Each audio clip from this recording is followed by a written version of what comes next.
So we're honored to have Rabbi Shmuley here as an honored guest to recognize and present this award to his friend, Mayor Cory Booker. I'll say this about Rabbi Shmuley. You all are familiar with him, an internationally renowned figure, a scholar, a teacher, not just a religious leader, but a global, societal leader. I first had the opportunity to meet him briefly when I had him as a guest on a television show that I was doing, and it became apparent to me very quickly that his voice, his message, was something that carefully transcended the traditional religious boundaries. He was a voice and a message that applies to all of us, no matter our standing, no matter our inclinations, no matter our religious background. And we are delighted to have him with us this evening to say a few words and to introduce Mayor Cory Booker. Ladies and gentlemen, please welcome with us Rabbi Shmuley Boteach.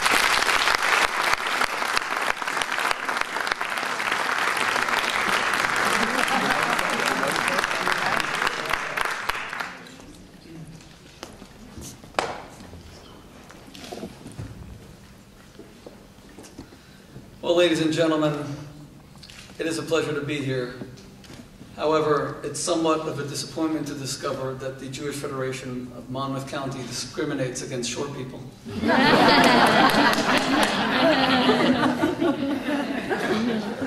I haven't been short my whole life. It's a new phenomenon. And I'm getting used to it. I was really beginning to enjoy Jack Ford's introduction. I think he should come out and elaborate on it slightly.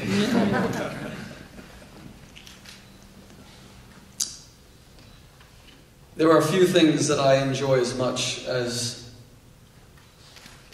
speaking about and introducing Mayor Cory Booker. The American political landscape today seems barren of inspiration. Both parties seem to be just a little bit uneasy about their leadership. In the Republican field, virtually every day, a new person arrives, they surge in the polls, only to quickly be beaten down in the polls. President Obama has gripes from his own base. And I think the reason is, principally, beyond the various policy issues that we discuss and that we debate, is that we want to actually believe in the personality and the character of the leaders as much as their position on the policies. We want to know they're authentic and real. We want to know that what they say is what they mean, and they mean what they say. There are many people who now surround Mayor Cory Booker, who was recently voted by Time magazine as one of the 100 most influential people in the world in his early 40s, which is a singular achievement. What I bring to the table is an ability to share with you who Cory was before achieving international stature, who he was before television cameras were on him, who he was before people voted for him, who he was before he began to join the elite leadership of the American political landscape. And the person Cory was a man of unique warmth, humility, integrity, and above all else, love of humanity. I could regale you with stories about how Cory taught me to be a more loving human being and a more loving Jew, even to my fellow Jew. If you had a week, I would still not exhaust the supply of stories of the times that we shared together at Oxford University, where indeed he became the president of our L'Chaim Society, and in the 17 years that have followed those 2 years, ever since he and I met at Simchas Torah in Oxford. We're about to celebrate our 19th anniversary this coming Friday at the Simchas Torah celebrations. But I would like to share just one. It's not easy being a rabbi at a university. Not everybody immediately welcomes your intervention in their lives. A lot of students just want to be part of academic life. They want to be part of social life. And suddenly this spiritual element is introduced. A rabbi I ran a large organization, thousands of students, world-renowned speakers, but even so, not every student was used to someone with a yarmulke and a beard approaching them and inviting them for Shabbat, encouraging them to be part of Jewish life. The secularization, acculturation, and assimilation was very pronounced at Oxford, especially given how much anti-Semitism is growing in Europe in general and in the UK in particular. One Friday night, there was a student with whom I had an acquaintance, young woman, at Queen's College, Oxford. And I walked over to Queen's to pick up Cory to go to our Shabbat dinner. Cory spent almost every Friday night with us, having Shabbat dinner at Oxford. And I saw this young woman, and I said to her, "How are you? Shabbat Shalom, why don't you come with us to dinner?" And she sort of brushed me off. She said to me, "I'm not really interested, I'm not really into religion, I'm not really into Judaism." And it was a stinging rebuke, and I felt that she was a little bit cold about it. So my response to her was to be a little bit cold in return. "Well, have a nice night," is about all I said. I will never forget the walk that Cory and I had, the 10-minute walk from Queen's College to our Oxford Student Center that was smack in the middle of the city center in Oxford's ancient capital, in Oxford's ancient city center, Carfax, where Cory began to lovingly rebuke and berate me for my inability to transcend the insult. He said to me, "Shmuley, you're a rabbi, and you have to find the beauty in every person in general and every Jew in particular. This young woman, through no fault of her own, doesn't know who you really are. She doesn't know what you really represent. You're a caricature to her. She's not dismissing you, she's dismissing the false caricature she has of a rabbi. And you have to prove the caricature wrong by being loving and warm at all times." And I found myself astonished that a Christian African-American Rhodes Scholar was teaching a rabbi, and a Chabad rabbi, how to have Ahavat Yisrael, how to have love for a fellow Jew, for a Jewish student. His friendship made me into a better person. My daughter will be married in 2 weeks, God willing, our first daughter. That's why thank you very much, thank you. I proudly auctioned off a kidney on eBay this morning. That's why God always gives you one that's spare. And I have to tell you that there was going to be a conflict with the wedding dates and Cory giving a speech that could not be canceled in California. And he called me and he said to me, "Shmuley, I watched your children grow up. To some extent, they're almost like my kids. There is no way I'm not going to dance at your daughter's wedding." This is a very busy man. His commitment to individual lives is remarkable. There is no political figure in the country like him. There is no one who has his humanity, his dedication to each individual. You will walk into Cory Booker's office in Newark, and beyond the network television cameras that are waiting outside for interviews, and the international publications that want to sit with him and get an exclusive, you'll see that right there in the office will be a young African-American boy from Newark who Cory is tutoring, to whom Cory serves as a mentor. He is constantly surrounded by ordinary people like me, upon whom he confers dignity. And the greatest Jewish commandment is to make every human being feel like they are God's child, to make them feel they are of infinite value. And that is the very essence of Mayor Cory Booker. We find ourselves smack in the middle of the Jewish festival of Sukkot. And there's a beautiful rabbinical teaching that says that Sukkot is a time of celebration. It's Man Simchatenu. It is the happiest and most joyous of all Jewish celebrations because Ru'uyin Kol Yisrael Lashevet. Because every single Jew is worthy of entering into the same sukkah. Nobody is left out.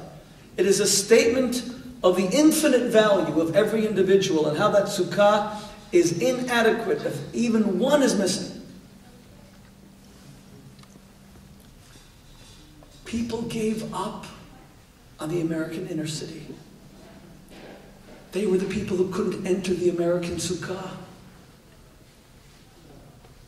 We spoke of urban blight, urban poverty.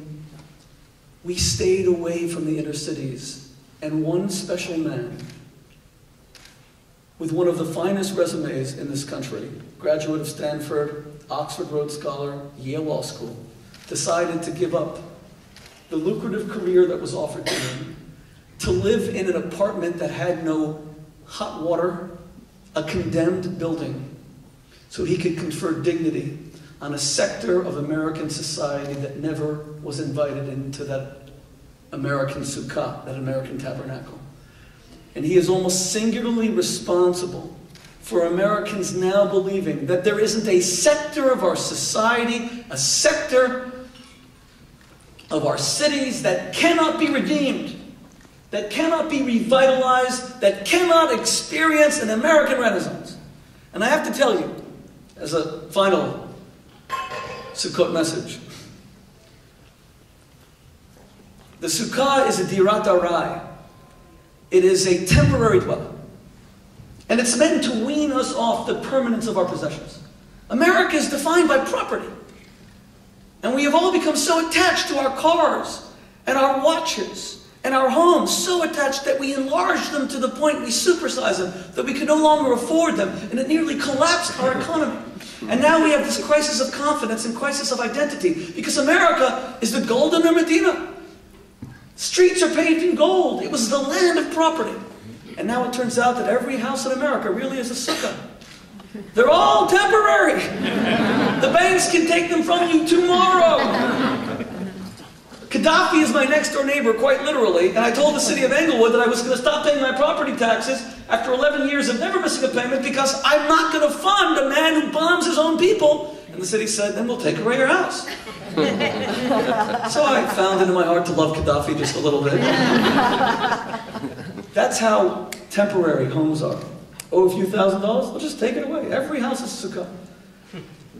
So why is this the happiest time of the year if it means that everything is temporary? Because it's a restoration of our values. You were never supposed to take pride from the house, the bricks and the mortar.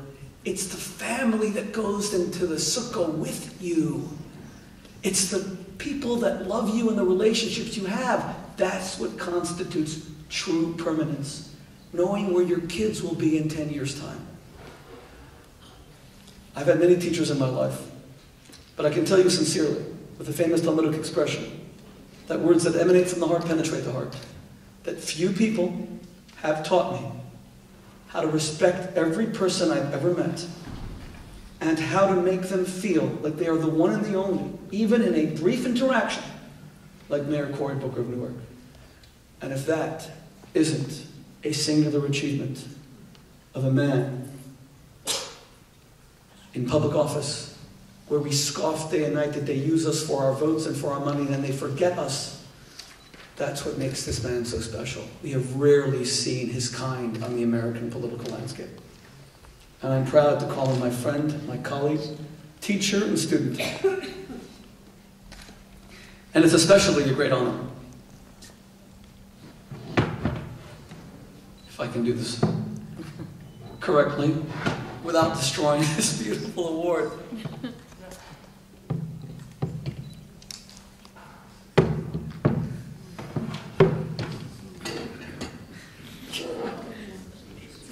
Okay. I got it. It's especially a great honor, ladies and gentlemen, to present a humanitarian award on behalf of the Jewish Federation of Monmouth County. It truly is an honor. I'm so grateful to the Federation for asking me to present this, because a humanitarian award is exactly what Mayor Cory Booker deserves. Ladies and gentlemen, Mayor Cory Booker of Newark, New Jersey.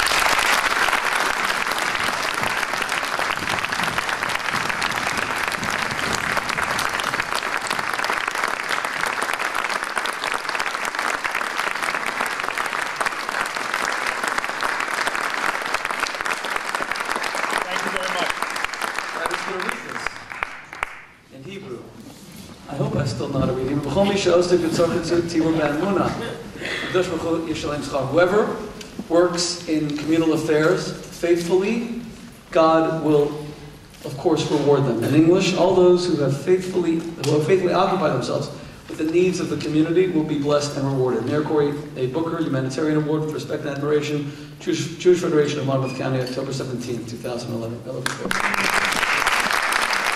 right, so everybody should stop clapping because this is going to be a very interesting experience. So Shmuley likes to hear himself talk. And so I thought, okay, he's going to present me with an award, and then I'm going to accept the reward, and then I'm going to give a nice speech or talk. And he said, no.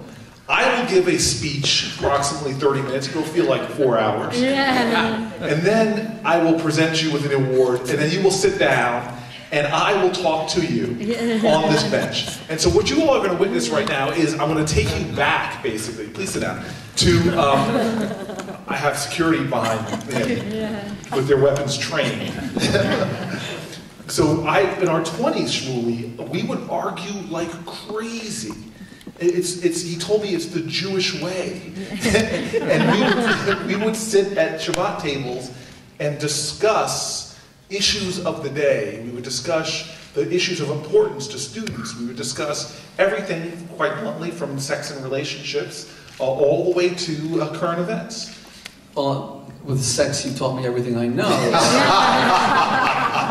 Which is why I wrote Kosher Sex later. Well, that's the funny thing about it is we argued over kosher sex. Now, I warn you all, I strongly warn you all, that if you have a friend that is an author, do not tell them your personal stories. Because if you read Shmuley's books now, of course he respects my identity and obscures it. He says, I have a friend named Cornelius, who is the mayor of Newark, Delaware. It's not you, Cory, I swear. So he suggested, instead of me talking, because it wouldn't be enough of him, that we sit down and have a bit of a conversation for 15 or 20 minutes. I suggested you leave the stage completely. and I thought that we would find a way to talk. And Shmuley and I have to say, I am the great Goy Shliach of the Rebbe because of Shmuley. He introduced me to Judaism, and despite that, I still love the faith. But I'd love to get into this a little bit because I'm actually really grateful to receive this award. But I'm really here. I have a purpose here that's really about you all.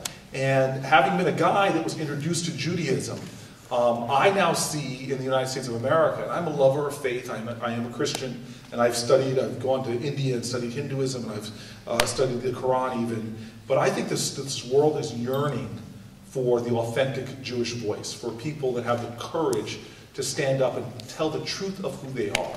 Lincoln said everyone is born original, but sadly, too many die copies. And so I have a faith in Judaism that in many ways that call of Isaiah to be a light unto nations is very, very much needed.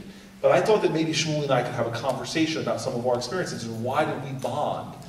Because you can see in every way we're different. I'm 6'3", he's 5 foot and a smidgen. I'm black, he's white. I'm very good looking. And you can't tell, he's got too much hair on his face. And this is The Wild Men with Cory. But I actually met Shmuley. Jimmy Buffett has a song, Some People Say That There's a Woman to Blame. I was actually just an innocent Oxford student.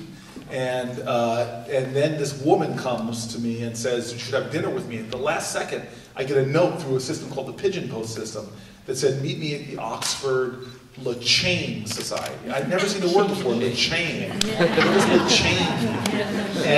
And I kept walking around until somebody said, that's not Le Chain, Cory, it's L'chaim. And I'm like, is something caught in your throat?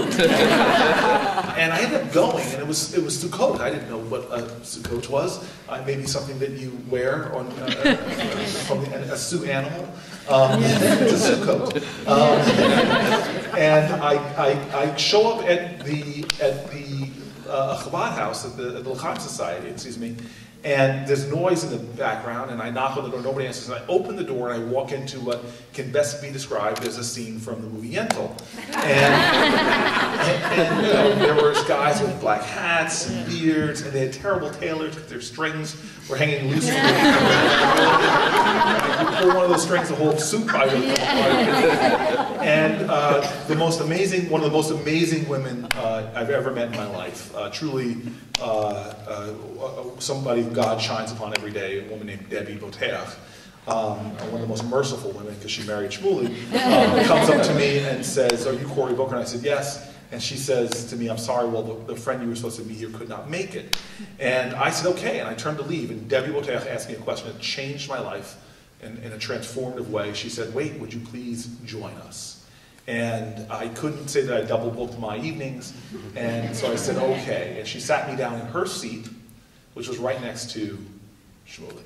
The hot seat. The hot seat. The hot seat. And I learned my first 3 Hebrew words momentarily. Shmuley moved the vodka close to me and said, "You must drink with me."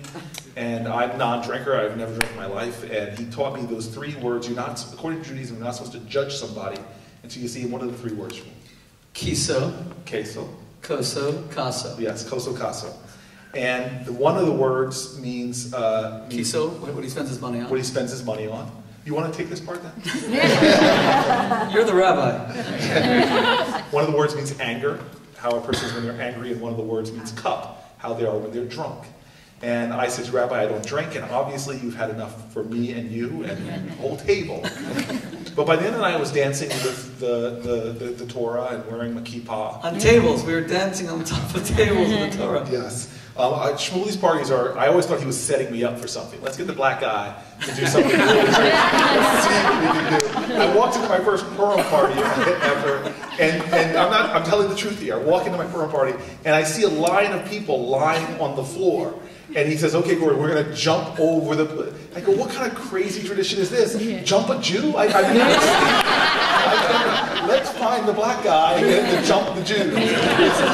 So we're on the table, we're dancing with the Torah, we're having a great time. But the interesting part of the story, which is really what I want to get to, is I left and I was lifted, I was elevated. I felt like I had met a soulmate. I didn't know what the word meant, but I saw him and I felt beschert.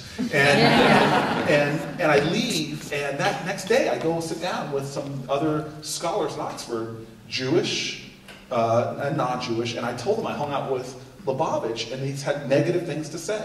And they say, "Oh, they're wackos, they're writing this, that." And I remember just feeling almost like, did I make a mistake? I innocently just walked into a room, but I said, "You know what?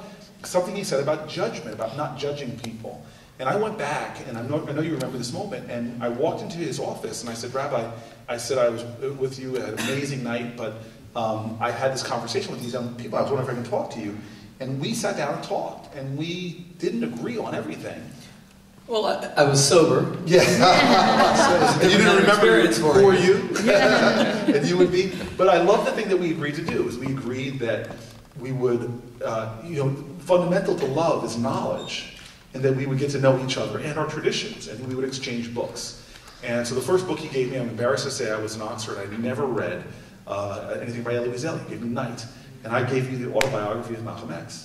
And what was amazing to me... And later I would become friendly with Malcolm X's daughter through your brother John Taylor, who comes to our Shabbat dinner now, Malak Shabazz. And what was amazing to me is the more books you gave me, the more my mind just exploded. And just reading about Maimonides and Hillel, and eventually, what we try to do even to this day, eventually studying Torah with you.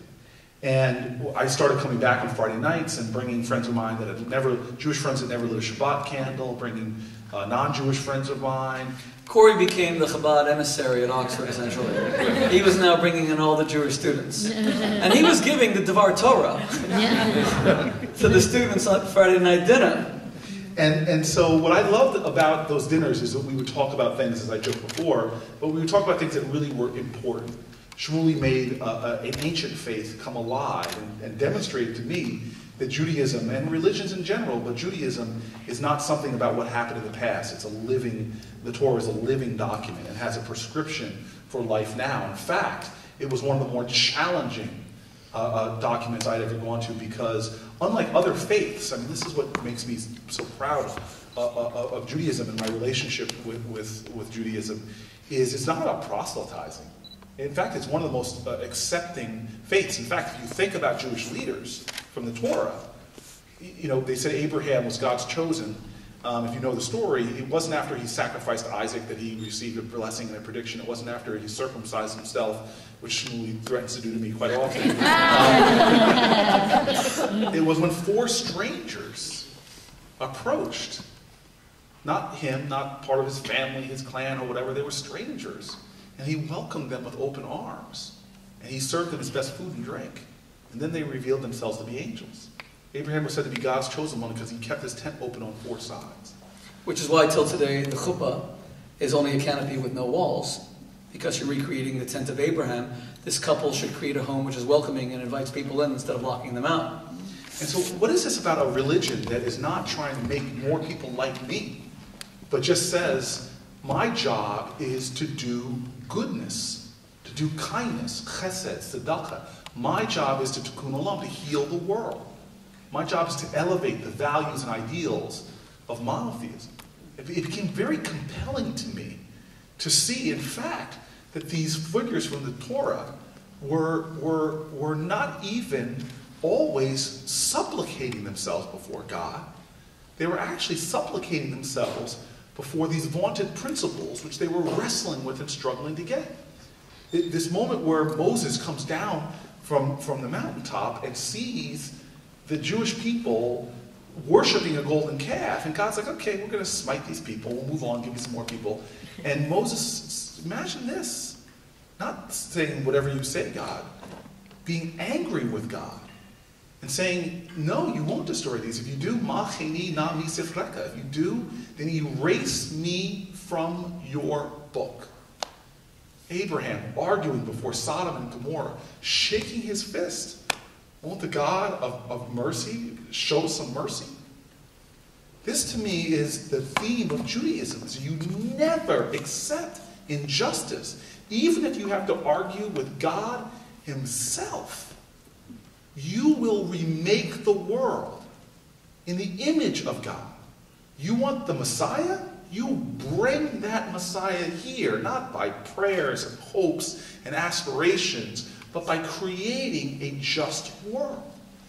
This is what filled me with so much energy and in fact, fueled my idealism. And to me, I wonder, Shmuley. But and it's quite interesting, Cory, that really, Cory has become one of the foremost exponents of Jewish values in the United States. And if I were to get a tenth, or any rabbi in America would get a tenth of the invitations to address synagogues as he receives, that would be pretty good. And this is the second time it's happened in modern American history. Because Martin Luther King, who has a very just claim to have been the greatest American of the 20th century because he restored America to its founding principles, these principles that Cory is articulating. I mean, think about this. RGIs were liberating, thank God, Jews in Birkenau, Majdanek, Dachau, while a black child was kicking a ball in the South and he wanted a drink of water and he wasn't allowed to obtain it. That's quite a contradiction. And Martin Luther King takes the Torah and uses it into a marching manual to restore America to these founding principles. I know that the United States relates to King's memory as the founder of civil rights and its greatest leader. But we in the Jewish community relate to King as someone who took Jewish ideals, the ancient message of the Hebrew prophets, and breathed new life into those ideals. Before King, they were just words on a page. They were parts of a book. And it's an amazing thing, the African American and Jewish traditions in that respect, that they have this clamor for justice. And Cory, so you walk in the footsteps of a truly great man, and it's a phenomenal mantle. But I think, of course, even Martin Luther King, the knowledge of Judaism per se that Cory has is quite phenomenal. I appreciate you saying that, but I'm still not going to sell my kidney for your next child's wedding. I already took it when you weren't looking. So this is really the mission I have tonight, and it's maybe a little uncomfortable. But you all here for obviously a reason and organization. And to me, I love the words of Hillel. If I am not for myself, who will be for me? If I am only for myself, then I love it. It's not who am I, then what am I? If not now, then when? We all know that. And this is an organization, Because first, there has to be a preservation of Jewish values and Jewish principles within the Jewish community. If the Jewish community is not going to stand up for itself, not going to be there for each other, then who will be? And it must start with that. But also, Golda Meir once said it in a profound way, that Jews together are strong, but Jews with other people are invincible. This is a faith that has a calling to infuse a broken world with an invincible strength. That in times like this, where we are deep in a dark winter of agony, that can help within all people, of all races, help within us to find that invincible spring. And so you all have, in a small group, here we are in New Jersey, I really challenge you to go further and farther in this commitment that you obviously has already made because you are here right now. And this is, to me, the sacrifice that's needed. I grew up from a father who grew up in a tough environment. He grew up to a single mother who couldn't take care of him. He was taken in by a community. He was needed to go to college eventually, but couldn't afford it, so he was just going to work for a while. The community knew that they had to get him to college right away, so they pitched in money. He tells me, son, you are the result. The fact that you are here breathing air is a testimony to the fact that you are the result of a conspiracy of love. The people whose names you don't know and will never fully appreciate sacrifice for you, put dollars in envelopes for you, help me get my first job, blacks and whites, Jews and Christians coming together, the Urban League, helped me get my first job in a company that never hired blacks before. Son, you moving into the town I grew up in 1969 in Bergen County. They wouldn't show homes in that town to black families, so we had a white couple pose as us. Again, blacks and whites, Jews and Gentiles working together in order to me grow up in this amazing town in northern New Jersey. My father would say to me that, son, you drink deeply from wells of freedom and liberty that you did not dig. You eat lavishly from banquet tables prepared for you by your ancestors. Now you could just consume all that's being put before you and grow drunk on the wine of other people's sacrifice and struggle. Or you can metabolize your blessings and let them energize within you a commitment to further the larger causes of justice. This is what we all should be about. But this is the very commandments of Judaism. It is this idea that we are going to take where we are, that we will never, ever forget the miracles that had to happen to get us to where we are today. We will never forget people who bled the soil red for us, who struggled, who fought, who overcame. But it doesn't stop in remembrance. It's made real through a commitment towards a greater justice. The Jewish voice cannot be lost. It can't be diffused. And it should not be muted. We can't have people that are ashamed of their Judaism or only want to express who they are within a like community. No. And so I want to see an organization like this grow stronger than you are now. I want people to know who you are, not through what you say, but through the light you shine into this world through your actions. And to me, that's the call. Look, one of my favorite, and we could bore you all night with Shmuley Cory stories, but I'll tell you one of my favorite stories about Shmuley, which is a contrast. We had this conversation once, a story I won't tell, it's about you screaming in an airport, chasing after a man who said the most anti-Semitic slur that I had ever heard you tell me about. And Shmuley got the London airport to refuse to let the man in the country. Yeah. But besides the face... They let him in. They let him in. Yeah. They did let him in? He said that Hitler should have finished all you Jews off as I'm exiting the aircraft. So I followed him, screaming at the top of my lungs, this man is a racist and an anti-Semite, and said that Hitler should have killed all the Jews. And I went to the London police.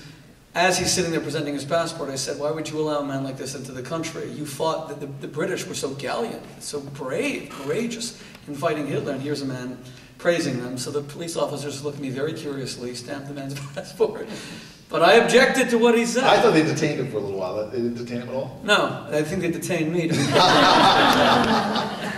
All right, well, this is the flip side of that story.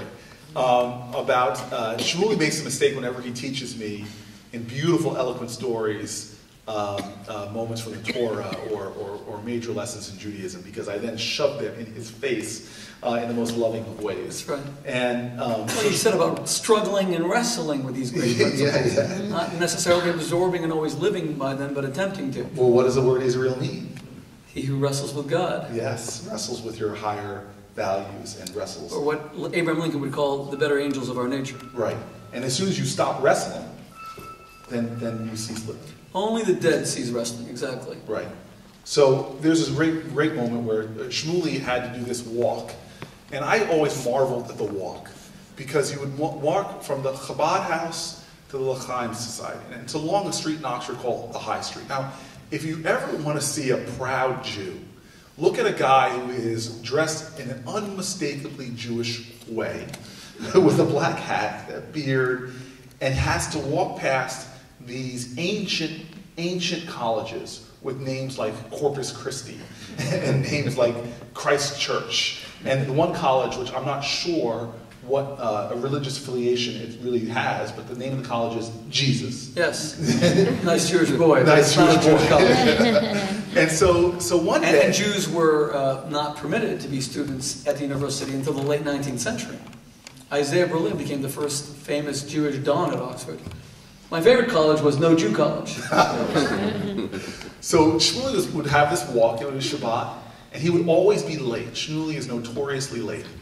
And I am fashionably late, Cory. No. I am never notoriously late. You make JP and CP, colored people time, look like on time. I live above time. So Shmuley one day is walking along this street, and he gets this call from a guy. He goes, "Hey, you!" Sounding very, very drunk. Hey, you! Only he wasn't drunk. He was on something else completely, but... he was under the influence of a profound... A very fine natural herb. Yes. And so Shmuley knows he's late, knows people like me are waiting with our Kiddush cups, ready to begin Shabbat. And he stops, and he turns around, and he sees before him this tall, skinny Rastafarian. And the man comes up to Shmuley and says, "Are you Jewish?" And Shmuley is like, "What gave it away?" And he goes, "Well, today is my birthday." And Shmuley goes, "Okay, and I just want to ask you one question on my birthday." And he goes, "You see, you're Jewish, and I'm Jewish too." And now, I never knew this, that the Rastafarians believe that they are one of the lost tribes. They believe that they are the lost tribes of Judah, and that Haile Selassie, who was the emperor of Ethiopia, whom they consider a deity and Messiah, is the chosen of the house of David in order to redeem the world. Okay, so now we have this moment on Shabbat in Oxford, a late Jew and a high Rastafarian. It should have been a high Jew. And the Rastafarian says, "I got one question on my birthday." And Shmuley goes, "Okay." Takes a deep breath. And Rastafarian looks at him and says, "Do you believe in Jesus Christ?" And Shmuley's like, "That the guy lived?" And the irony of me telling the story right now is you've got a book coming out. Yeah, I'm about to present it to you. Okay. That was another surprise. What's the title of the book? It was inspired by you. Okay. The book is called Kosher Jesus. Okay, we'll get to that in a minute. Okay. Wait a moment. I'll tell you the genesis of this book in a moment. Yeah, and I'll tell you the story about how I was not the first black man he ever dedicated a book to. You don't want me to tell that story. Okay, so... Tell that story.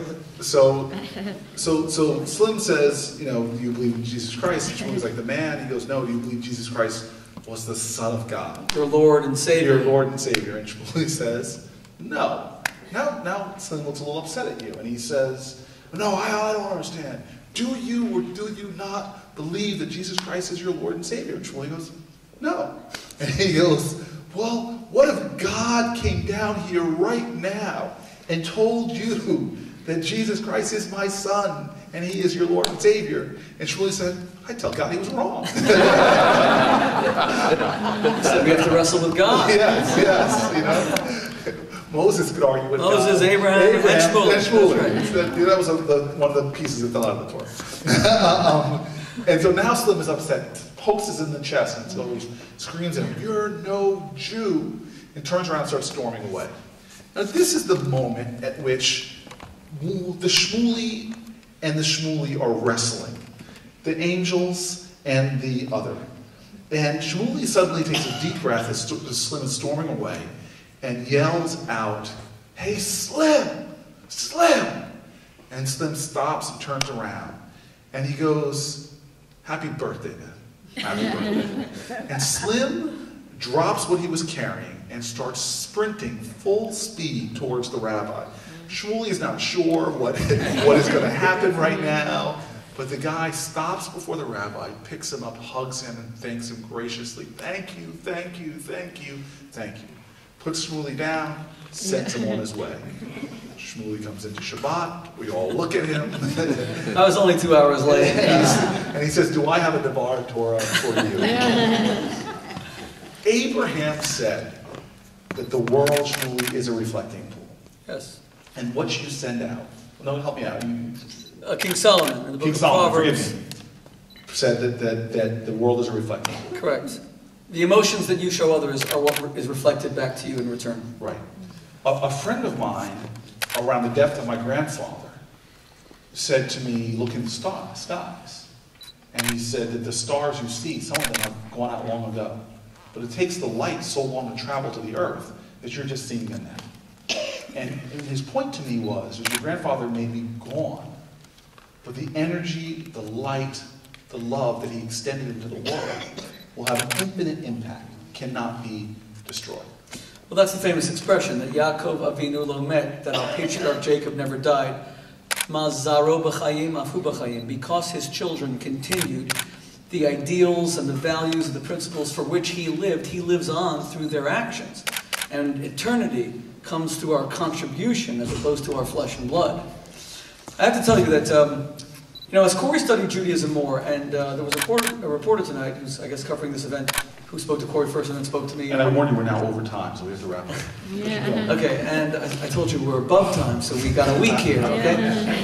A politician and a rabbi have the microphone. You guys go here. They're offering snacks and pillows, just relax. She asked me, and I get this question all the time, so was Cory Booker ever planning to become Jewish? I started hearing that question 19 years ago at Oxford, and I shared with this very fine woman that, on the contrary, that would defeat the essence of our friendship. The essence of our friendship was that we enriched each other through difference. The world seems to love homogeneity. We love sameness. And sameness is stultifying. That's the reason why Democrats and Republicans don't get along. They all think that they're right. Live in China. There's only one party. The Alter Rebbe, the first Lubavitch Rebbe, said very beautifully that a bird has two wings. And those wings, had they both been on one side of its body, would just flop around on its back endlessly and it wouldn't get anywhere.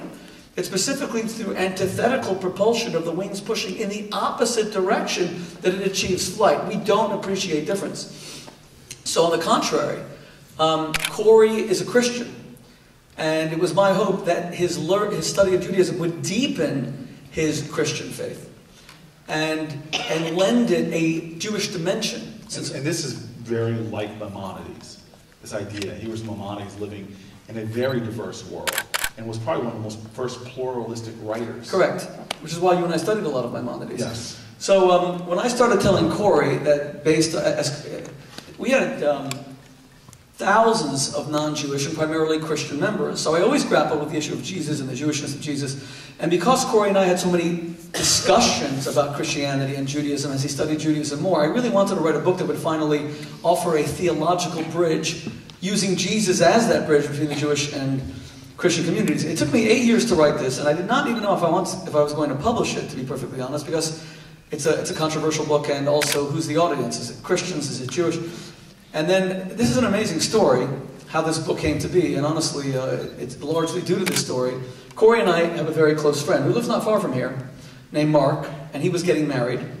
And me, Mark, and Cory spent many Shabbat dinners at my home in Englewood together, and we were very happy for Mark.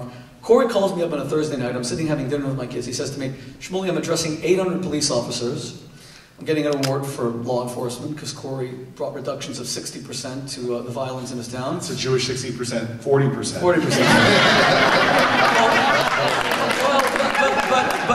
But the Jewish fact checker just told me that I was right, and you're also right, because Jews always buy wholesale. So the wholesale and retail figures can be a little bit different.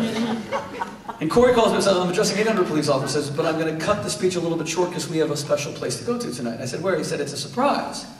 I said, Cory, I can't leave tonight. There are things I have to take care of. He said, cancel them. I'll be there in 20 minutes to pick you up. I'm in Teaneck. 20 minutes later, Cory is there in